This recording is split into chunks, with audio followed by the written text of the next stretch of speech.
Саламатсыздар, урматтуу Күн Желеси каналынын көрөрмандары, мекендештер, кутмандуу күнүңүздөр менен. Негизи карап туруңуздар, экран астында турган этке өтө жакшы, бакканга жакшы, мына ушул Казакстандан келген 8 айлык букалар сатыкка коюлду. Ушурда булар Чүй облусунун Кара-Балта шаарына жакынкы Полтавка айылында жайгашкан. Карантинге кирип келгенине бир күн болуптур. Ору суркоосу жок дейт, өзүңүздөр да азыр күбө болосуздар. Бул ар кандай породадагы букалар экен.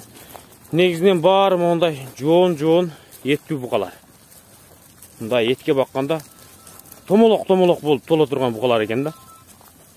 Салмакты бере турган. Азыр жалпы канча баш бул? 32. Ангус, Аулекол. Та кандай породалар эле? Герафорд. Калганы аралаш окшойт, э? Негизинен бүт эле жоон экен мындай. Канчасы ангус, канчасы Аулекол?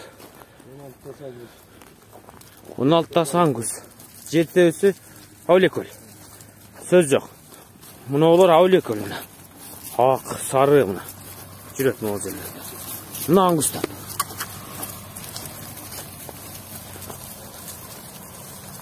Азыр мен булардын бааларын да сурайм. Бааларын да күтүп атасыздарбы? Бир айландырып көрсөтүп коеюн андан кийин. Мына Герафордтор. Бири да арык эмес, баары семиз экен. 32 баш бука. Таксырым эми баасы канчадан болот булардын дүң баасы? 65 миң сомдон дейт. Туугандар 65 миң сом экен. Көрдүңүздөрбү? Варианттар барбы? Мына майдалап сатуу, же дүң сатуу? Карап көрөсүздөр.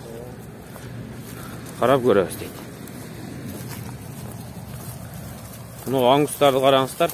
Дагы бир аралап көрсөтүп коемун. Дүң сатып алам десеңиздер, жакшылап карап алыңыздар, кандайлары бар.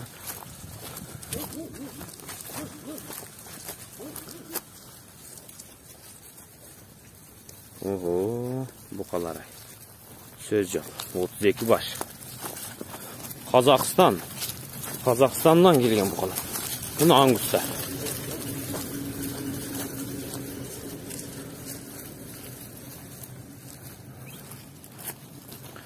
Туугандар, анда эмес экран астында нөмерлерге чалып байланышыңыздар. Биз видеону жыйынтыдык. Саламатта калыңыздар. Жетишип калыңыздар. Аттен кылбаңыздар, сатылып кетиптир деп. Анда эмес аманчылыкта көрүшкөнчө биз видеону жыйынтыдык. Саламатта калыңыздар.